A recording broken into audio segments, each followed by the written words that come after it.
তসলিমা নাসরিনের একটা বই আছে, নষ্ট মেয়ে নষ্ট গদ্য। তার পেছনের মলাটে উনি লিখেছেন, একটা ডিমকে যদি আমরা পচা বলি, সেই ডিমটা পচে যায়, সেটা তখন পচা ডিম। ঠিক সেইভাবে একটি মেয়ের নামের আগে যদি আমরা নষ্ট লিখি, তাহলে সেই নষ্ট মেয়ে হয়ে যায়। তাহলে কি নারীর পরিচয় এতটাই ঠুনকো যে সমাজ তাকে যাই লেবেল দিক না কেন, তাকে সেটা মেনে নিতে হবে? একটা কবিতা শোনাই আপনাদের। মালতীবালা বালিকা বিদ্যালয়, জয় গোস্বামী। বেনি মাধব, বেনি মাধব, তোমার বাড়ি যাব। বেনি মাধব, তুমি কি আর আমার কথা ভাবো? বেনি মাধব মোহন বাঁশি তমাল তরুমূলে বাজিয়েছিলেন। আমি তখন মালতী স্কুলে ডেস্কে বসে অঙ্ক করি। ছোট্ট ক্লাস ঘর, বাইরে দিদিমণির পাশে দিদিমণির বর। আমি তখন নবম শ্রেণী, আমি তখন শাড়ি। আলাপ হলো বেনি মাধব সুলেখাদের বাড়ি। বেনি মাধব, বেনি মাধব, লেখাপড়ায় ভালো, শহর থেকে বেড়াতে এলে আমার রং কালো। তোমায় দেখে এক দৌড়ে পালিয়ে গেছি ঘরে। বেনি মাধব, আমার বাবা দোকানে কাজ করে। কুঞ্জে অলি গুঞ্জে তবু ফুটেছে মঞ্জরি। সন্ধেবেলা পড়তে বসে অঙ্কে ভুল করি। আমি তখন নবম শ্রেণী, আমি তখন 16। ব্রিজের ধারে বেনি মাধব লুকিয়ে দেখা হলো। বেনি মাধব, বেনি মাধব, এতদিনের পরে সত্যি বলো, সেসব কথা এখনো মনে পড়ে? সেসব কথা বলেছ তুমি তোমার প্রেমিকাকে? আমি কেবল একটি দিন তোমার পাশে তাকে দেখেছিলাম, আলোর নিচে, অপূর্ব সে আলো। স্বীকার করি দুজনকেই মানিয়েছিল ভালো। জুড়িয়ে দিল চোখ আমার, পুড়িয়ে দিল চোখ। বাড়িতে এসে বলেছিলাম ওদের ভালো হোক। রাতে এখন ঘুমোতে যায় একতলার ঘরে, মেঝের ওপর বিছানা পাতা, জ্যোৎস্না এসে পড়ে। আমার পরে জীবন ছিল চোরা পথের বাঁকে মিলিয়ে গেছে। জানি না আজ কার সঙ্গে থাকে। আজ জুটেছে, কাল কি হবে? কালের ঘরে শনি। আমি এখন এই পাড়ায় সেলাই দিদিমণি। তবু আগুন বেনি মাধব, আগুন জলে কই? কেমন হবে আমিও যদি নষ্ট মেয়ে হই? চলুন আজকে নারী শুরু করি সায়ন্তনীর সঙ্গে।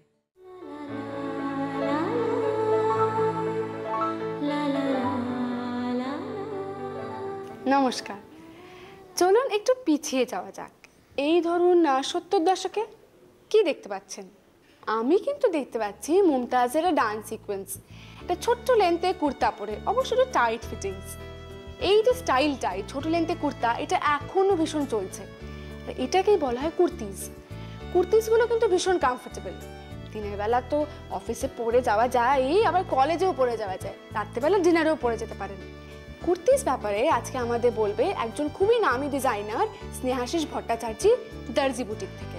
স্নেহাশিস দা নমস্কার। আচ্ছা স্নেহাশিস দা, কুর্তি একটা হচ্ছে ইন্ডো ওয়েস্টার্ন এক রকমের জামা কাপড়। আমি প্লাস আমার দর্শকের অনেকেই ব্যাপারে জানে ইন্ডো ওয়েস্টার্ন জিনিসটা কি। ইন্ডো ওয়েস্টার্ন হচ্ছে আমরা যখন পাশ্চাত্য কিছু প্রভাব আমরা আমাদের নিজের পোশাকের মধ্যে দেখতে পাই, তখনই ওটাকে ইন্ডো ওয়েস্টার্ন হিসেবে করে।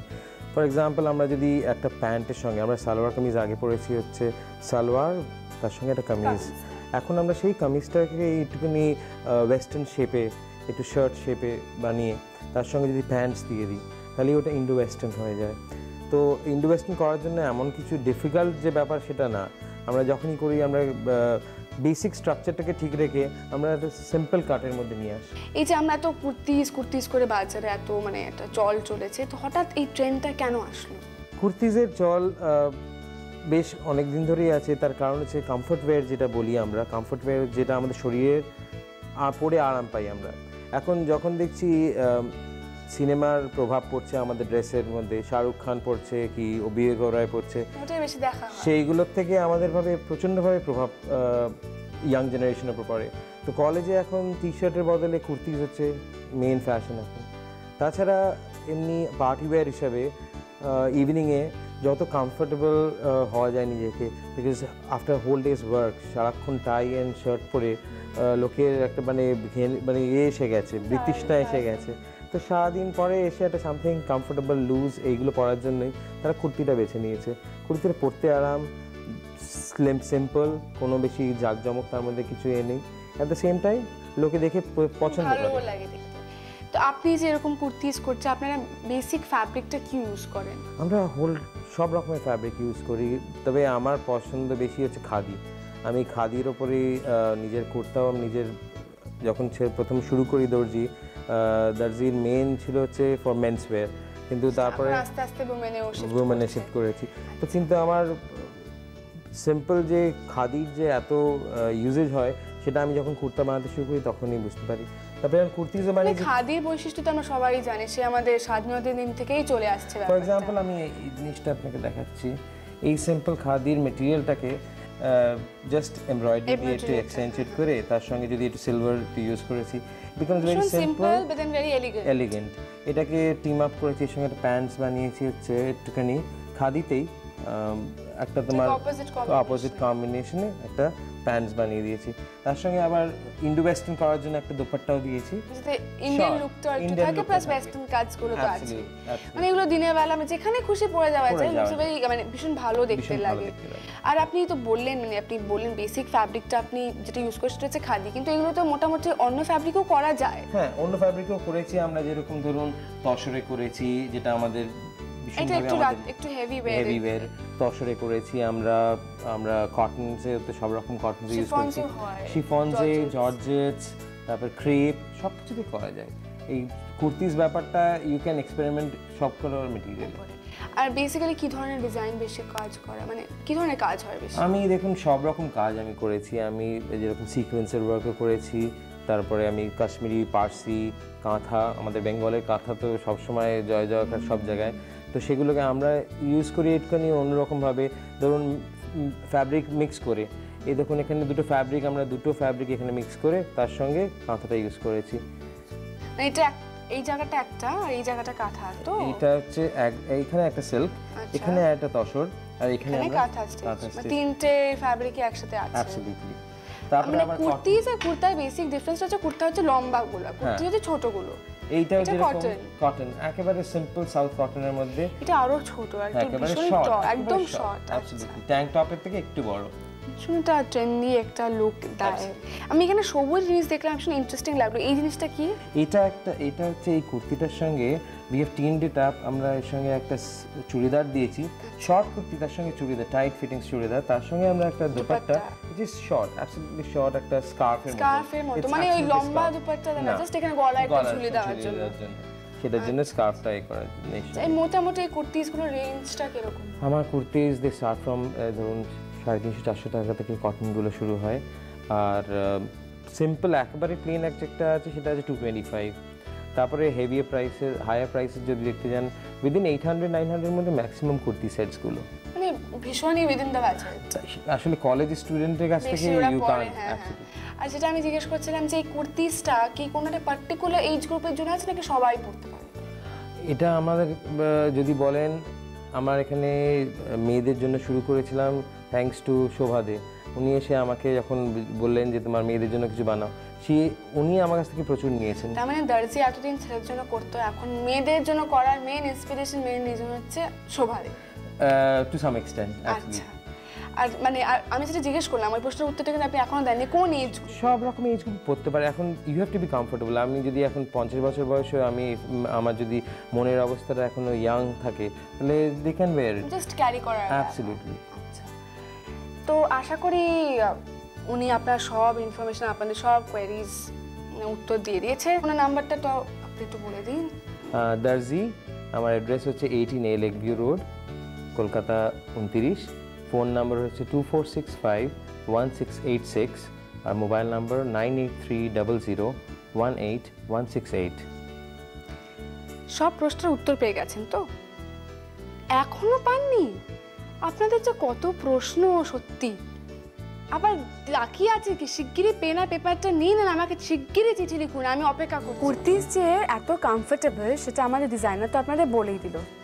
আর এগুলোর বিশেষত্ব হচ্ছে যে এগুলো পরলে না ভীষণ ট্রেন্ডি এবং স্মার্ট দেখায়, কিন্তু প্রশ্নটা হচ্ছে আমরা এগুলো পাবো কোথায়? সেই খবরটা দেওয়ার জন্য আমি চলে এসেছি হিন্দুস্তান পার্কে ফ্যাব ইন্ডিয়ায়।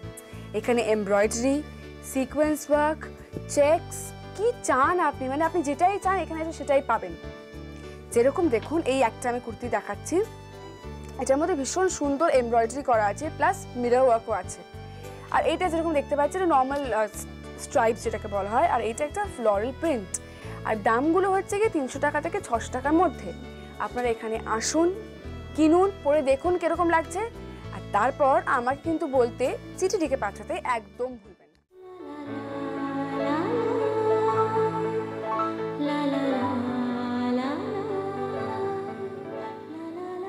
শুধু ত্বকের নয়, দাঁতের যত্ন নিন। সেটা কি আমরা নিই? একদম নিই না। এটা আমরা সবচেয়ে নেগলেক্ট করি। আচ্ছা বলুন তো, কবার যাই আমরা ডেন্টাল সার্জনের কাছে? খুব বিপদে না পড়লে কিন্তু নয়। কিন্তু দাঁতের যত্ন না নিলে যদি অল্প বয়সে দাঁত পড়ে যায় তাহলে তো মহা মুশকিল। আজকে আমরা এসেছি অ্যাপোলো ক্লিনিক্যালস হসপিটালে ডেন্টাল সার্জন ডক্টর উদয় গান্ধীর কাছে। নমস্কার ডক্টর গান্ধী। আচ্ছা ডক্টর গান্ধী, আমি আগেও বললাম এবং আপনি আমার চেয়ে ভালো জানবেন যে আমরা এই ডেন্টাল প্রবলেমগুলো ভীষণ নেগলেক্ট করি। আমার মনে হয় দর্শকদের জানা খুব প্রয়োজন যে এই নেগলিজেন্সের ফলে কি কি হতে পারে। যে কোনো ডিজিজ, যে কোনো অসুখ যতক্ষণ না হচ্ছে আমরা ডাক্তারের কাছে যাই না, ঠিক সেইভাবে ডেন্টিস্ট্রিতেও দাঁতের ক্ষেত্রেও মানুষ তখনই ডেন্টিস্টের কাছে যান যখন ওদের ব্যথা হয়। সেটাই ফার্স্ট রিজন ডেন্টিস্টের কাছে যাওয়ার ব্যথা। তার নানা কারণ আছে। ডেন্টাল কেরিজ হতে পারে, মানে দাঁতে পোকা লাগা, সেটা প্রথম সিম্পলেস্ট কাইন্ড অফ প্রবলেম যেটা হতে পারে। তবে আমাদের দেশে সেটা বেশি হয় না। আমাদের দেশে যেটা বেশি হয় সেটা হয় গাম ডিজিজ। যেহেতু গাম ডিজিজ মানে আপনি বলছেন গাম ব্লিডিং হতে পারে। তার প্রথম সাইন হয় গাম ব্লিডিং এবং ব্যাড স্মেল। মানে এই যে মুখে গন্ধটা বলছেন, এটাও কি এই সেম রিজনে? Same cause. ওখানে যে দাঁতের পাশে যে ময়লাগুলো জমে যাচ্ছে তাতে ব্যাকটেরিয়া ঘর করে। আচ্ছা। এবং ব্যাকটেরিয়া থেকে নানা রকমের পিগমেন্টস বেরোয়, যেগুলোর জন্য ব্যাড স্মেল হয় মুখে। এই যে মাউথ ওয়াশ সলিউশনস তো অনেক আজকাল বেরিয়েছে। হ্যাঁ, মাউথ ওয়াশ কি হেল্প করবে? এটা নিশ্চয়ই হেল্প করে। মাউথ ওয়াশ আমরা প্রেসক্রাইব করে থাকি এবং হোম ইউজের জন্য নানা রকমের of the counter, of the shelf পাওয়া যায়। সেগুলো ইউজ করতে পারেন, সেগুলো ডেফিনেটলি হেল্প করে। কিন্তু এই যে মাউথ ওয়াশেস, এদেরও প্রলংড ইউজ করলে আবার সাইড এফেক্টস আছে। ইউজ করলে ইফেক্ট নিশ্চয়ই ভালো আছে, যে আপনার ডিপোজিটগুলো কম হয়, অত হবে না, অত পরিমাণে হবে না। বাট স্টিল আই ইনসিস্টেন্স যে ম্যানুয়ালি ফিজিক্যালি যে ক্লিন করা, মেনটেন করাটা মোস্ট ইম্পর্টেন্ট। আমাদের ধরুন ব্যথা হচ্ছে না, তবুও কি আপনি সাজেস্ট করেন যে আমরা একটা রেগুলার মানে একটা চেক আপ করতে পারি? খুব প্রয়োজন, খুব প্রয়োজন। কারণ খালি ব্যথা is one of the science. তারপর অনেক প্রবলেমস আরও হতে পারে যেগুলো আপনি বুঝতে পারছেন না, পেশেন্ট বুঝতে পারছেন না। আপনার হয়তো কোনো সাইন সিমটম নেই, কিন্তু আস্তে আস্তে সেটা ডেভেলপ করছে। ধরুন অনেক সময় অনেক গ্ল্যান্ড টিউমার্স হয় মুখের ভেতরে। আচ্ছা।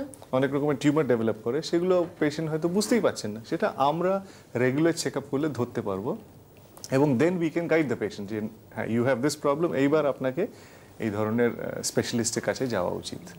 আচ্ছা, এবার বাচ্চাদের ক্ষেত্রে কি প্রিকশন আমরা নিতে পারি? কারণ বাচ্চাদের ক্ষেত্রে দেখি দাঁতের প্রবলেমটা একটু বেশি আজকাল বেড়েছে, মানে ডিউ টু চকলেটস। এত ওরা চকলেট খাচ্ছে, আবার জেলি, লজেন্স এরা যেগুলো খায়। ছোট বাচ্চারা তো একবারে বেশি খেতে পারে না, ওরা ইন্টারমিটেন্ট ইটিং করে।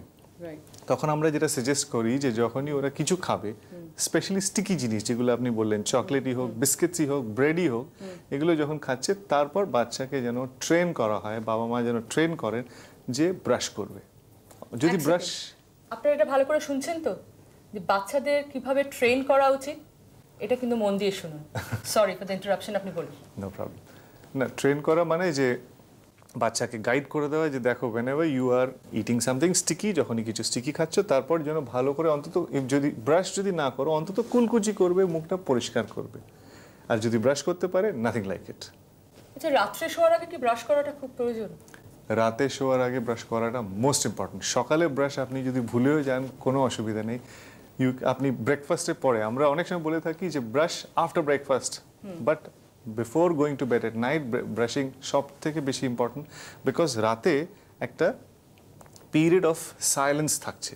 আমরা যখন ধরুন, আমি যখন কথা বলছি আপনার সাথে, আমার মুখে যখন স্যালাইভাটা মুভ করছে, সেই স্যালাইভাটা দাঁতের সারফেস থেকে যা যা জমছে সেগুলোকে ক্লিন করে যাচ্ছে। কিন্তু when we are sleeping at night, তখন কোনো অ্যাক্টিভিটি হচ্ছে না, সোয়ালোয়িং ছাড়া আর কোনো অ্যাক্টিভিটি হচ্ছে না, সো কোনো মুভমেন্ট নেই, কিছু নেই, তখন যে অপরচুনিস্ট ব্যাকটেরিয়া মুখের ভেতরে আছে দে কাম টু প্লে, সেগুলো অ্যাটাক করতে শুরু করে, দাঁতকে ডিক্যালসিফাই করে, মানে এক ধরনের অ্যাসিড তৈরি করে যেটা দাঁতকে গলিয়ে এবং সেখানে ক্যাভিটিতে কেরিস যেটাকে আমরা বলছি, তো সেই জিনিসটা ঘটবে যদি আপনি রাতে ব্রাশ ঠিকভাবে না করেন। তাহলে এটা শুনলেন তো, দিনের বেলা ব্রাশ না করলেও রাতের বেলা কিন্তু ব্রাশ করা মাস্ট। আচ্ছা, ব্রাশিংয়ের একটা কথা মনে পড়লো, মানে দাঁতের যত্ন নেওয়ার জন্য ব্রাশিংটা একটা মেজর রোল প্লে করে। এবং ব্রাশিং ছাড়া আমাদের কাছে আরও কিছু এইডস আছে যেগুলো পেশেন্টরা, মানে মানুষ, সাধারণ মানুষ জানেন না। ডেন্টাল ফ্লস বলে একটা সুতো পাওয়া যায়, একটা স্পেশাল ধরনের সুতো। আমরা যখন ব্রাশ করছি তখন আমরা দাঁতের সামনে, পেছন এগুলো ক্লিন করতে পারছি, কিন্তু দাঁতের ভেতরে বিটুইন টু টিথ যে এরিয়াগুলো, সেখানে আমরা ব্রাশের মাধ্যমে পৌঁছতে পারবো না। There we have to use একটা স্পেশাল সিল্ক সুতো পাওয়া যায়, সেটাকে ওয়াইন্ড করে মিডল ফিঙ্গারে দুটো হাতে 4 ইঞ্চিস ফ্রি রেখে দুটো দাঁতের মাঝখানে পুশ করতে হয় এবং বার করতে হয়। এটা কি বাড়িতে করা সম্ভব? সেটা বাড়িতেই করার জন্য তৈরি, হোম ইউজের জন্য। এবং সেটা আমি পার্সোনালি বলি যে রোজ হয়তো করতে অত সময় দিতে পারবেন না সবাই, অ্যাটলিস্ট টুয়াইস এ উইক যদি করা হোক। আচ্ছা, মুখের সৌন্দর্য বাড়ানোর জন্য দাঁতের সৌন্দর্য মেনটেন করাটা কি খুব প্রয়োজন? ভীষণ প্রয়োজন। আপনি যে আমার সাথে এখন কথা বলছেন, আপনি যখনই কথা বলছেন আপনার দাঁত দেখা যাচ্ছে। এবার আপনার দাঁত যদি এবড়ো খেবড়ো টেরা বেঁকা যদি থাকতো তাহলে আপনার অ্যাপিয়ারেন্স একটু অন্যরকম হতো। সুতরাং আমাদেরকে এটা বুঝতে হবে যে কেরিজ, গাম ডিজিজ এগুলো ছাড়া ডেন্টিস্ট্রিতে আরও অনেক কিছু আছে। মুখ এবং দাঁত সেগুলো যে আমাদের পার্সোনালিটির এত ইম্পর্ট্যান্ট একটা পার্ট, সেটা আমাদের রিয়েলাইজ করতে হবে। এবং এখন সবাই বুঝতে পাচ্ছেন, মানুষ বুঝতে পাচ্ছেন, সেটা রিয়েলাইজ করছেন, এবং সেটাকে আমরা যে একেবারে A to Z মডিফাই করতে পারি সেটা সাধারণ মানুষ হয়তো জানেন না। আচ্ছা, অনেকভাবে সেটা করা যায়। কিভাবে করা যায়? একটা অ্যাসপেক্ট আমি বলি আপনাকে, কালার, সাইজ, শেপ, কালার, অনেক কিছু ব্যাপার আছে দাঁতের। তো কালার একটা এমন জিনিস, সবাই চায় যে আমার দাঁত যেন হোয়াইট হয়, স্পার্কলিং হোয়াইট হয়। তো সেগুলো আপনারা ভাবেন যে ব্রাশ করলে, হ্যাঁ ব্রাশ করলে ক্লিন থাকবে, কিন্তু দাঁতের যে কালার, যদি আপনার কোনো ডিজিজ কিংবা প্রবলেমের জন্য অর আদারওয়াইজ ইনহেরিটেড আপনি একটা ইয়েলো কালারের টিথ, যেটা আমাদের যে রেস, এশিয়ান রেস, আমাদের দাঁত সাদা হওয়ার কথা নয়, but we have the control over that today. আমরা ওটাকে চেঞ্জ করতে পারি, দাঁতগুলোকে হোয়াইট করা যায়, সেটাকে আমরা বলি ব্লিচিং। একটা ব্লিচিং টেকনিক আছে, দাঁত সমস্ত ব্লিচ করা যায়, সেটা আমরা in hospital or in clinic আমরা করতে পারি। আদারওয়াইজ এমন স্পেশাল ইকুইপমেন্ট আছে, জিনিস আছে, যেগুলো আমরা তৈরি করে পেশেন্টকে বুঝিয়ে দিয়ে দিই। সেটা আপনাকে খালি রাতে পড়তে হবে for 8 to 10 consecutive nights, and আপনি দেখতে পারবেন যে কতটা শেডের ডিফারেন্স আছে, অনেক লাইটেন করা যায়। এবার আপনি দাঁতের শেপ এবং পজিশন, যে শেপও চেঞ্জ করা যায়, শেপও চেঞ্জ করা যায়। সাধারণত থাকে যে আমাদের যে ফেস এবং যে সামনের দুটো দাঁত, সেন্ট্রাল ইনসাইজাস, তার একটা রিলেশনশিপ থাকে। ফেস যদি ওভাল থাকে তাহলে দাঁত এক পার্টিকুলার টাইপের সেন্ট্রাল ইনসাইজাসগুলো সেভাবে হবে। বাট এইটা আমরা যদি দেখি যে না কোনো অ্যাক্সিডেন্টই হোক কি কোনো ডিজিজের জন্য ডিফর্ম হয়েছে, চেঞ্জ হয়েছে, সেটাকে আমরা আবার ফিরিয়ে আনতে পারি টু দ্য ডিজায়ার্ড শেপ। দাঁতের ওপরে একটা পুরোপুরি কভার মতন লাগিয়ে দিচ্ছি, যেটাকে we call as a crown. আমি আপনাকে একটা ছোট এক্সাম্পল মতন দেখাচ্ছি। আমার কাছে একটি মেয়ের একটা কেস আছে, সেটা দেখাচ্ছি এখানে। এক সেকেন্ড ডক্টর গান, দিস ইজ ভেরি ইন্টারেস্টিং। আমি বলবো আপনারা সবাই এটা দেখুন। Thank you. এই পেশেন্টের কয়েকটা দাঁত, এই মেয়েটির কয়েকটা দাঁত নেই, আমরা সেগুলোকে রিপ্লেস করছি আর্টিফিশিয়ালি এবং ফিক্সডভাবে রিপ্লেস করছি। আপনারা দেখতে পাচ্ছেন এইখানে, এখানে এই যে ফাঁকগুলো আছে সেখানে দাঁত নেই, এবং এই দাঁতগুলো অরিজিনালি পেশেন্টের আছে। আমরা সেগুলোকে একটা পার্টিকুলার শেপে ট্রিম করেছি, গ্রাইন্ড করেছি, which is very very scientific. তার প্যারালেলিজম, অ্যাঙ্গুলেশন কত কি হবে সে সমস্ত করে নিয়ে এবার আমরা তার উপরে এই ধরনের একটা জিনিস সিমেন্ট দিয়ে ফিক্স করে দেব, which is in layman term called a bridge. এটাকে ব্রিজ বলা হয়, যেহেতু এটা গ্যাপকে ব্রিজ করছে। আমরা টেকনিক্যালি বলি ফিক্সড পার্শিয়াল ডেন্চার। এটা একদম ফিক্সড হয়ে গেল, এটা ফিক্সড হয়ে গেল। এটা খোলা যায়? খোলার কোনো প্রয়োজন নেই, চেষ্টাও করা উচিত না। সেটা যদি প্রবলেম হলো সেটা আমরা খুলতে পারি, কি কিছু রেকটিফাই করতে পারি। আদারওয়াইজ একবার লাগিয়ে দিলে 7 to 10 ইয়ার্স তার লাইফ। দেখলেন তো, দাঁত না থাকলেও কীরকম দাঁত লাগানো যায়। এরপর আমরা যেটা খুব ইম্পর্টেন্ট জিনিস দেখব ডক্টর গান্ধীর কাছ থেকে, সেটা হচ্ছে ব্রাশিং টেকনিক, যেটা ভীষণ ইম্পর্টেন্ট এবং যেটা আমরা ঠিকমতো করতে পারি না বলেই কিন্তু আমাদের দাঁতের এত প্রবলেম। ডক্টর গান্ধী, এটা যদি আপনি একটু ডেমনস্ট্রেট করেন। নিশ্চয়ই, আমি এই মডেলের ওপরেই আপনাদের দেখাচ্ছি। ধরে নিন যে এগুলো নিজের দাঁত এবং নিচের দাঁত, নিচের পাটির দাঁত। ব্রাশ সবসময় মনে রাখবেন যে কোয়ালিটি টাইপ মোটামুটি একটা ভালো কোম্পানির ব্রাশ হলে চলবে। সফট ভ্যারাইটি ব্যবহার করবেন, হার্ড ব্যবহার করবেন এবং গায়ের জোরের কোনো স্কোপ নেই, কোনো প্রয়োজন নেই। Technique is very important. এইটা তলার দিক মাড়ি, সুতরাং আপনার ব্রাশ সবসময় মাড়ি থেকে ওপর দিকে আসবে, মাড়ি থেকে আপওয়ার্ডস, আপওয়ার্ড ডিরেকশনে, upward, away from the gums. Away from the, যদি ওপরের দাঁত হয় তাহলে ঠিক এইভাবে ওপর থেকে তলার দিকে চলবে। এগুলো সমস্ত অল সাইডস, অল এরিয়াস এইভাবেই হবে। খালি যে বাইটিং সারফেস যেটা দিয়ে আমরা চিবোই, সেটাতে একটা স্ট্রেট আউটওয়ার্ডলি স্ট্রোক করলেই যথেষ্ট। ভেতরটা খুব ইম্পর্টেন্ট, যেটা আমরা সবসময় নেগলেক্ট করি। জিভের কাছে নিচের দাঁতের যে ভেতর জায়গাটা, সেটাকে আমি দেখাচ্ছি আপনাকে এক্স্যাক্টলি সেইভাবেই আপওয়ার্ড ডিরেকশনে করা উচিত। তাহলে নিচের দাঁতগুলো আমরা আপওয়ার্ড ডিরেকশনে, আপওয়ার্ড ডিরেকশনে আর উপরের দাঁতগুলো ডাউনওয়ার্ড নিচের ডিরেকশনে দিকে করবেন। এক্স্যাক্টলি। আচ্ছা, আপনি বললেন যে ব্রাশিং জোরে করার কোনো দরকার নেই, জোরে যদি করা হয় তাতে কি কোনো ক্ষতি করে? নিশ্চয়ই, আমরা অনেক এইভাবে কেসেস দেখে থাকি। বেশিরভাগ লোকই মনে করেন যে যত জোরে ব্রাশ করবেন তত দাঁত পরিষ্কার হয়ে যাবে, সাদা হয়ে যাবে, which is a very wrong Notion. কোনো স্কোপ নেই জোরের। ব্রাশ যদি ঠিকভাবে করেন, যেভাবে আমি দেখিয়ে দিলাম, তাতে যথেষ্ট পরিষ্কার থাকবে। এবং ভুলভাবে করলে কি হবে, একটা বেশ খারাপ জিনিস, ক্ষতি হয়ে যেতে পারে। সেটা হয় ইউজুয়ালি, যেটা সবাই ব্রাশ করে থাকেন, ইজ ফ্রন্ট অ্যান্ড ব্যাক, সামনে পেছনে এইভাবে করে মোস্ট অফ দ্য পিপল। সেটা করলে হয় কি, দাঁত এবং মাড়ির যে জাংশন, যেটাকে আমরা নেক অফ দ্য টিথ বলে থাকি, সেখানে ক্ষয় হয়ে যায়। এইভাবে যদি ব্রাশ চলে ফ্রন্ট অ্যান্ড ব্যাক, তাহলে ওই জায়গাটা ক্ষয় হয়ে যায় এবং এনামেলটা ক্ষয় হয়ে গেল। এনামেল হচ্ছে দাঁতের যে মোস্ট আউটারমোস্ট লেয়ার, সেটা ক্ষয় হয়ে যাওয়াতে যে ভেতরের লেয়ার ডেন্টিন, সেটা এক্সপোজ হয়ে যায়। And dentine is a very sensitive layer. আপনি যখন আইসক্রিম নেবেন কি ঠান্ডা কিছু নেবেন, তখন সেখানে আপনার শিরশির করতে পারে। Thank you doctor Gandhi. Doctor গান্ধীর কাছ থেকে আমরা অনেক কিছু জানলাম দাঁত সম্পর্কিত। তবে একটা জিনিস যেটা খুব ইম্পর্টেন্ট, সেটা হচ্ছে ব্রাশ কী করে করবেন, যেটা উনি এখানে ডেমনস্ট্রেট করলেন। আমার মনে হয় আপনারা বুঝতে পেরে গেছেন যে এইভাবেই ব্রাশ করা উচিত, যাতে দাঁতের প্রবলেম ভবিষ্যতে দেখা না দেয়। আর যদি দাঁতের প্রবলেম দেখাও দেয়, ব্যথা করে, কোনো সিমটম হয়, যেটা ডক্টর গান্ধী আলোচনা করলেন এখানে, ডাক্তার দেখাতে দ্বিধাবোধ করবেন না। আর আমি তো রইলাম, আমায় জানাবেন, আমি সমাধান নিয়ে আবার হাজির হয়ে যাবো আপনাদের সামনে।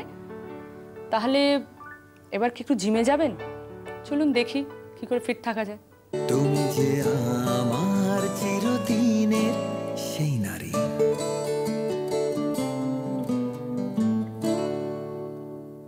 নমস্কার। আজ তাহলে আমরা শুরু করি মেদ ঝরানোর ব্যায়াম। এতে আছে কিছু কিছু রানিং, জাম্পিং, যাতে করে আপার বডি এবং লোয়ার বডি দুটোরই ব্যায়াম হয়। এবং বেসিক্যালি আমরা আজকে যেটা দেখাবো, সেটা মেদ ঝরানোর, অর্থাৎ ক্যালোরি বার্ন। আমরা যত ক্যালোরি বার্ন করতে পারবো, তত এটা আমাদের মেদ ঝরাতে সাহায্য করবে। 1 2 3 4 5 6 7 8 9 10 halt.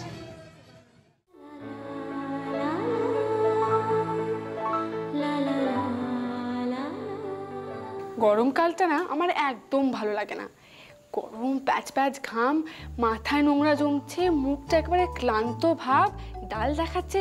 কি যে করবো না বুঝে উঠতে পারি না। কোথাও যাবো, একটু সুন্দর সেজে যাব, তার উপায় নেই, একদম নাজাহেল অবস্থা। কিন্তু এই সকল সমস্যা থেকে সমাধান দেওয়ার জন্য এবং আমাদের রেহাই দেওয়ার জন্য আজকে আমার সাথে আছে একজন খুবই বিখ্যাত বিউটি থেরাপিস্ট, মিতা চৌধুরী। মিতাদি, নমস্কার। মিতাদি, যেটা আমি বললাম, গরমকালটা তো মানে সবার জন্য তো সমস্যার কাল।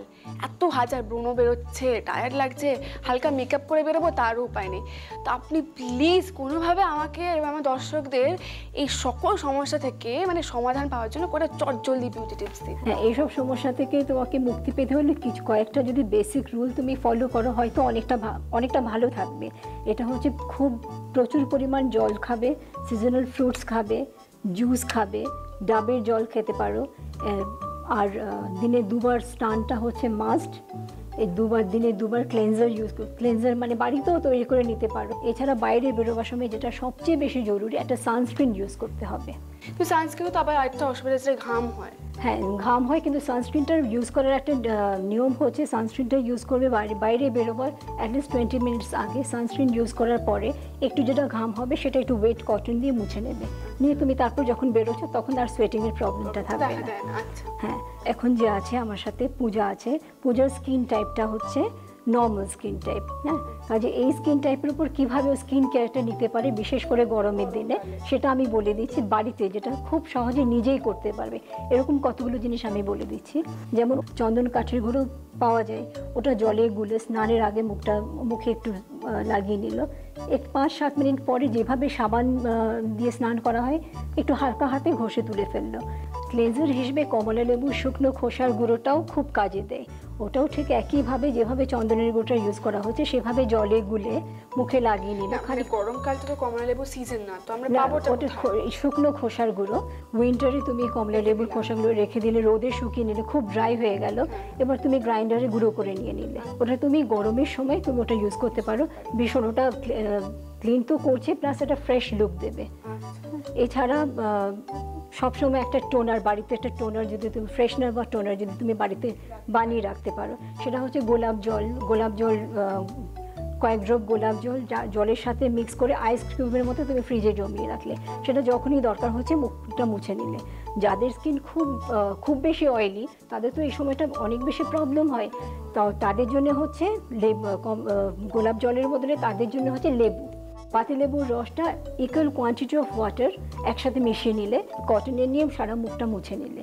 ওটা যেহেতু জলের সাথে তুমি ব্লেন্ড করে নিচ্ছ না, কাজে যে ড্রাইনেসটা আনে না। আর এটা হচ্ছে লেবুটা হচ্ছে কি একদম যাদের খুব অয়েলি স্কিন, তাদের তো গরমের সময় অনেক বেশি সোয়েটিং হচ্ছে, অনেক বেশি স্কিন অয়েলি হয়ে যাচ্ছে, তাই সেই সময় তাদের জন্য একটু ড্রাই করবে না, স্কিনটা ড্রাই করবে না। আর আরেকটা যেটা সমস্যা হয় যখন রোদে বেরোই, সেই সময়টা সেটার জন্যে বাড়িতেই করতে পারে টক দই আর লেবু একসঙ্গে মিশিয়ে স্নানের আগে সারা গায়ে লাগিয়ে নিল। টক দইটা মনে হয় ব্লিচের একটা কাজ করে, তো কারণ ওটা ন্যাচারাল ব্লিচের মতো কাজ করছে, দুটোই, লেবুটাও তাই, ন্যাচারাল ব্লিচের মতো কাজ করছে। ওটা গায়ে লাগিয়ে ওটা যে কোনো স্কিন টাইপে ইউজ করতে পারে। আরেকটা যেটা করতে পারে যেটা হচ্ছে রাত্রে শোয়ার সময় চন্দনের একটা কুলিং এফেক্ট আছে, শরীরকে যেরকম মানে ঠান্ডা করে দেবে, প্লাস ঘামটা হবে না। ওটা সারা গায়ে লাগিয়ে শুতে পারে, যাতে স্কিনও ঠান্ডা থাকবে, প্লাস ট্যানটাও অনেকটা সরে যায়। গোটা রাত লাগিয়ে সকালে উঠে জল দিয়ে যেরকম ধোয়া হয় সেরকম ঘামের প্রবলেমটাও অনেকটাই কমে, সেটা একটা করতে পারে। আর একটা প্যাক ইউজ করতে পারে, একটা একদম কুল প্যাক, ভীষণ কুল এফেক্ট আনে। ওটা উইকে একবার ইউজ করাই যথেষ্ট। ওটা একটা ডিমের সাদা অংশটা নিয়ে নেবে, তার সাথে শসা গ্রেট করে, একদম কচি শসা গ্রেট করে নিয়ে, তার সাথে 1 চামচ কি হাফ চামচ যতটা দরকার একটা প্যাক তৈরি করতে গেলে মিল্ক পাউডার মিশিয়ে নেবে। ওই প্যাকটা লাগিয়ে নিয়ে প্যাকটা 5-7 মিনিট ফ্রিজে রেখে ঠান্ডা করে নিলে আরও ভালো হবে। সারা মুখে লাগিয়ে নিয়ে 25 মিনিটস এনাফ, 25 মিনিটস পরে মুখটা ধুয়ে নেবে। আর যে কোনো স্কিন টাইপে এটা ইউজ করতে পারে। এটা তো গেল স্কিন, এবার চুলের সমস্যাতে চুলটা হচ্ছে কি যারা বাইরে বেরোয় তাদের তো আরও বেশি সমস্যা হয়, ময়লা জমে যায়, ঘামে ময়লাটাকে আরও বেশি অ্যাট্রাক্ট করে, কাজে এভরি অল্টারনেট ডে শ্যাম্পু করতে হবে। হ্যাঁ, এছাড়া হেনাটা তো খুবই ভালো, হেনাটা করতে পারে। হেনা মাথা ঠান্ডা, হ্যাঁ, কন্ডিশনার প্লাস হেনার একটা কুলিং এফেক্ট আছে, কাজে হেনা ইউজ করতে পারে। আচ্ছা মিতাদি, আজকে পূজার উপরে আমরা কি করব? ডার্মা চিল ফেশিয়াল বলে একটা ফেশিয়াল করে থাকি। চিল ফেশিয়াল মানে ডার্মা মানে স্কিনটাকে ঠান্ডা করা। হ্যাঁ, এটা শুধুমাত্র গরমের দিনের জন্য করা হয়। এটা শুধুমাত্র গরমে খুব কুলিং এফেক্ট আসে, খুব ফ্রেশ লুক লাগে। এটা আমরা একটা মিন্ট ক্লেনজার দিয়ে প্রথমে মুখটা ক্লিন করে নেব, তারপরে একটা নিরোলি অয়েল, একদম আইস কোল্ড ওয়াটার। কি অয়েল? নিরোলি অয়েল। সেটা কি হয়? নিরোলি অয়েলটা হচ্ছে অরেঞ্জের এক্সট্রাক্ট। হ্যাঁ, অরেঞ্জের এক্সট্রাক্ট, কাজে অরেঞ্জের যে ফ্রেশ লুকটা আসে এবং স্কিনটাকে যে ক্লিন করে দেয়, ফেয়ারনেসটা আসে, সেই এফেক্টটা আসবে, তার সাথে ফ্রেশ আসবে। তো নিরোলি অয়েল দিয়ে মুখটাকে ক্লিন করে নিচ্ছি। এরপর একটা ফেয়ারি লোশন লাগিয়ে ফেয়ারি লোশন, ফেয়ারি লোশন স্কিনের উপর লাগিয়ে দিচ্ছে। ফেয়ারি লোশন ওটাও একটু ফেয়ারনেস আসে, ফেয়ারি লোশনটাও ফেয়ারনেস আসে। এটা মেইনলি গরমকালে একটা কুলিং এফেক্ট আসে এবং সঙ্গে সঙ্গে রোদে পোড়া কালো ছাপটাকে বের করে দেয়। এই ফেশিয়ালটা হচ্ছে এটাই মেইন ফাংশন। আচ্ছা, ওই ফেয়ারি লোশনটা লাগিয়ে দিচ্ছি, লাগিয়ে 2 থেকে 3 মিনিট ছেড়ে দিচ্ছি। এরপর একটা নারিশিং ক্রিম দিয়ে মাসাজ দিচ্ছি। মাসাজ দেওয়ার পরে একটা ডার্মা চিলি প্যাক বলে একটা প্যাক আছে, ডার্মা চিল্ড। এটার এফেক্টটা হচ্ছে এটা খুব কুল এফেক্ট আসবে, শরীর ঠান্ডা হয়ে যাবে। তার সাথে সাথে গরমকালে রোদের যে কালো ছাপটা, সানবার্নটা একেবারেই রিমুভ হয়ে যাবে, একেবারেই চলে যাবে, খুব ফ্রেশ। অল ইন ওয়ান একটা। তো সেটা আমি দেখাচ্ছি পূজার উপর, আমি সেটাই এখন দেখাতে যাচ্ছি। পূজা এখন একটা মানে ঠান্ডা এক্সপিরিয়েন্স একটা হবে। এই যে আপনি যে ফেশিয়ালটা বললেন সেটা কি আজকাল মানে মোটামুটি আপনার পার্লার ছাড়া মানে এটা চলছে? হ্যাঁ, এটা চলছে, তবে খুব বেশি কেউ করছে বলে আমার ঠিক জানা নেই, তবে আমরা করে থাকি এবং খুব চলে। ফার্স্টে আমি মুখটা মিন্ট ক্লেন্সার দিয়ে মুখটা আমি ক্লিন করে দিচ্ছি। একটা মিন্ট ক্লেন্সার ইউজ করছি। দিলে মনে হয় হ্যাঁ, ঠান্ডা এফেক্ট আসবে। মিন্ট ক্লেন্সার দিয়ে মুখটা ক্লিন করে দেবো।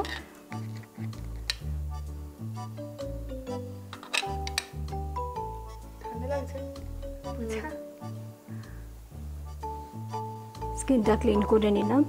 এরপরে একটা একদম বরফ ঠান্ডা জলের সাথে নিরোলি এসেনশিয়াল অয়েল একটা মিক্স করে নিচ্ছি। হ্যাঁ, এসেনশিয়াল অয়েল, ওটা হচ্ছে অরেঞ্জ এক্সট্রাক্ট থেকে তৈরি হয়, কমলা লেবু থেকে। কাজে কমলা লেবুর তো একটা প্রথমত কালো ছোপটা দূর করে দেবে, প্লাস একটা ফ্রেশ, হ্যাঁ, একটা ফ্রেশ লুক দেবে। এটা জাস্ট একটু মুখে স্প্রেড করে দেবো। একটা সুন্দর গন্ধ পাচ্ছ না? এসেনশিয়াল অয়েল তো।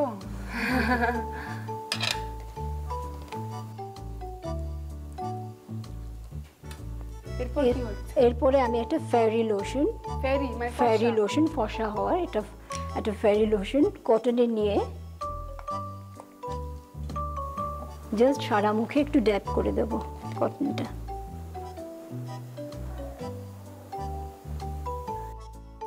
কারোর যদি সানবার্ন খুব বেশি থাকে 5 মিনিট রাখবো, তা নাহলে 3 মিনিট কাজ চলে যাবে। হ্যাঁ, এরপরে মাসাজটা শুরু হচ্ছে। মাসাজটা আমি খুব ছোট্ট করে জাস্ট একটা স্ট্রোকই দেখিয়ে দিচ্ছি। মাসাজটা হচ্ছে একটা নারিশিং একটা জেল ফর্মে আছে, এই জেলটাকে মাসাজ করে দিচ্ছি যেভাবে 9 স্টেপ ফেশিয়াল হয়। মানে এই যে আপনি যেটা করছেন, যেটা বললেন ডার্মা চিল, এটা সব রকম স্কিন টাইপসের জন্য? হ্যাঁ, সব রকম স্কিন টাইপের জন্য এটা মাসাজটা হয়ে গেল। মাসাজের পরে মানে যারা ফেশিয়াল করতে শুরু করেছে সকলের জন্য এটা। মাসাজটা হয়ে গেল। মাসাজের পরে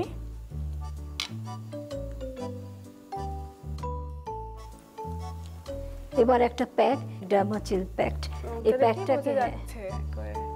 প্যাকটা খুব সুন্দর গন্ধ, তার সাথে সাথে এত একটা কুল এফেক্ট আনে। পূজা করছে, পূজা নিজেই ফিল করছে নিশ্চয়ই। এটা কতক্ষণ রাখতে হবে প্যাকটা? এটা 20 মিনিটস রাখবো। দেখে তারপর নরমাল ওয়াটার দিয়ে জল দিয়ে। একটা এটা ড্রাই হবার কোনো দরকারই নেই। 20-25 মিনিট রেখে এটা রিমুভ করে দিচ্ছি, এটা বের করে দিচ্ছি।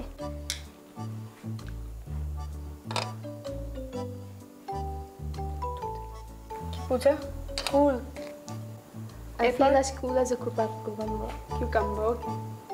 আর কি বাকি নাকি? আর কোন স্টেপ বাকি আছে? না, ফেশিয়ালের পর সানস্ক্রিন লাগাবার পরে আর কিছু করার নেই, টোটাল ফেশিয়ালটা হয়ে গেল।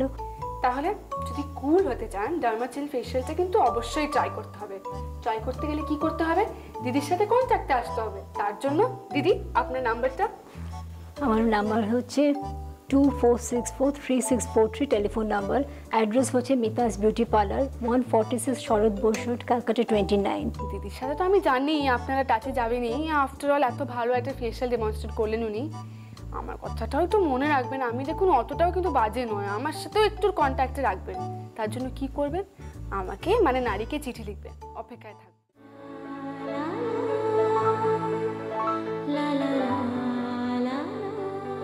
এসে গেছি আমি মনামি আপনাদের রান্নাঘরে। আজকে আমার সঙ্গে আছেন অতীন্দ্র মুখার্জি, কিন্তু আজকে রান্নাটা আমি করব। কি কি যে হবে, ভালোই হবে। আচ্ছা অদিন্তম দা কি রান্না করব বলুন? যা ইচ্ছে তাই করো। Chicken hot and sour soup. Excellent, হ্যাঁ করো। তাহলে আমি প্রথমে কি দিয়ে বানাবে? আমি বলছি, আচ্ছা বলো। আপনি দেখুন খালি। আচ্ছা দেখি শুনি। চিনি নুনটা তো লাগছেই, লাগছে, আজিনামোটো লাগছে, লাগছে, ব্ল্যাক পেপার লাগছে, রাইট, চিলি সস লাগছে, সয়া সস লাগছে, রাইট, কর্নফ্লাওয়ার লাগছে, স্প্রিং অনিয়ন লাগছে, ডিম লাগছে, সেটা ফ্যাটানো রাখা আছে, আর লাগছে ভিনিগার, চিলি ভিনিগার, রাইট। আর চিলি ভিনিগার চিকেন অবশ্যই লাগছে। না, চিলি ভিনিগারটা কিসের জন্য? ওটা শেষে জাস্ট টেস্টটা ভালো হওয়ার জন্য আমার মনে হয় ওটা দিলে ভালো। ইমপ্রেসিভ। যা শিখেছি। আর কিছু ভেজিটেবলস লাগছে। আচ্ছা প্রথমে আমরা, এটা তো হবে সাদা তেলে। সেটা তো হ্যাঁ তুমি জানবে। আমি জানি।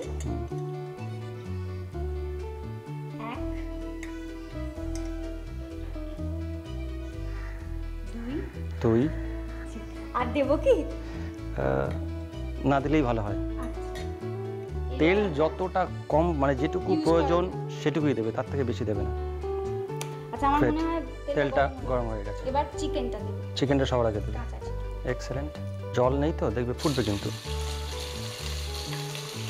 হ্যাঁ একটু হাত লাগাও।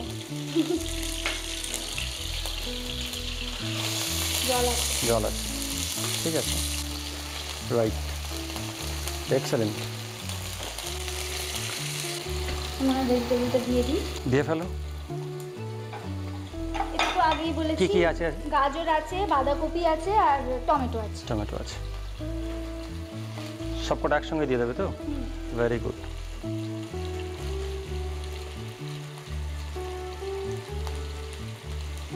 চাইনিজে একটা জিনিস মনে রাখবে, চাইনিজে কিন্তু যখনই দেখবে চাইনিজ রান্না হচ্ছে ওটা কিন্তু হাই ফ্লেমে হয়, পুরোটা না। যেমন এখন ঠিক আছে, এটার জন্যে চাইনিজে দুটো জিনিস লাগে। একটা হচ্ছে যখনই ফ্লেমটা হয় ওটা হাই ফ্লেমে লাগে, আর দেখবে চাইনিজে একটা কড়াই হয়, বড় কড়াই, ওটা টসিং করার জন্যে, ওইটা খুব ইম্পর্টেন্ট। তো এই জন্যে স্লো ইয়ে করলে না, যে ভেজিটেবল থাকে, এই যে আগে চিকেনগুলো দিয়েছো, এইটা দুটোর ফ্রাই যেটা করবে সেটা কিন্তু মিক্স ঠিক করে হয় না। এরপরে কি কি দিতে হবে? এরপর চিনি দেব। দিয়ে দাও।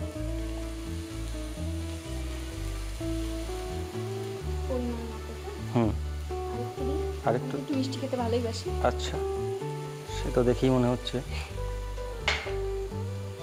নুন দিয়ে দাও। আজিনামোটো। আজিনামোটো।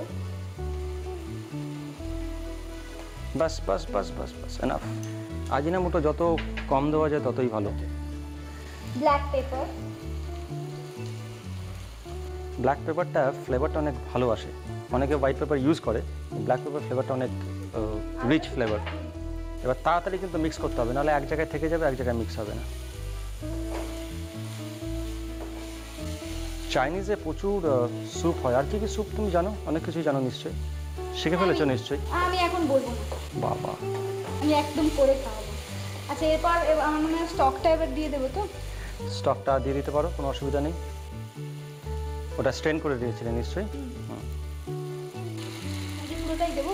এবার যতটা তোমার ইয়ে হয়, 2 পোর্শনের মতো ভেজিটেবল আছে, আরও দিয়ে দাও। এক্সেলেন্ট।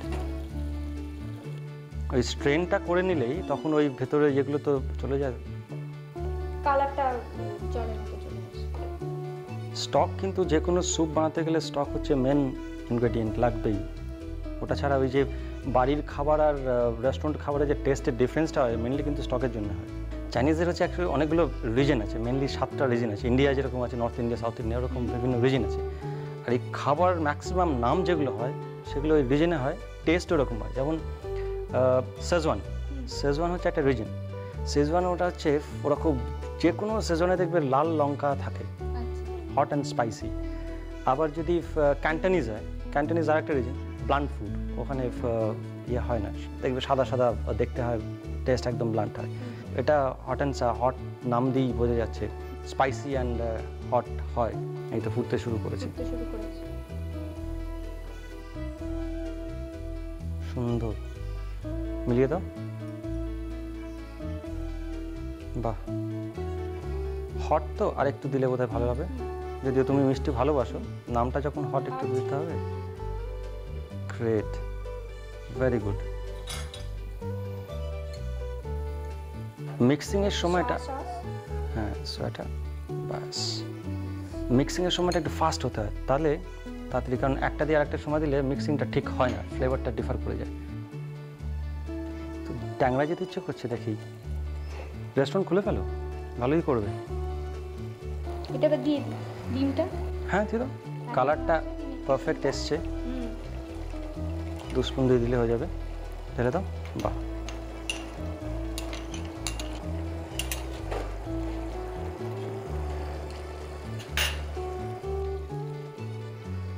ঠিক আছে, হয়ে গেছে, বন্ধ করে দাও।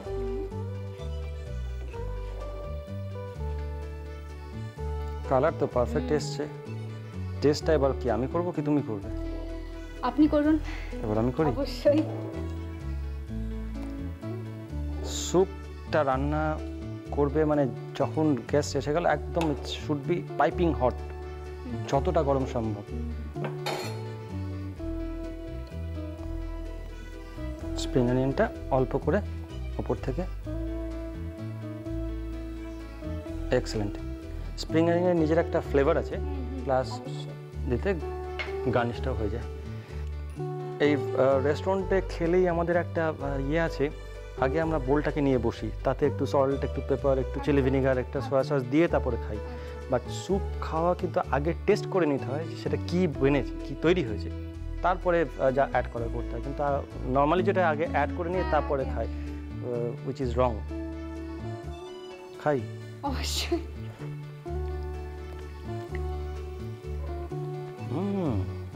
কিরকম?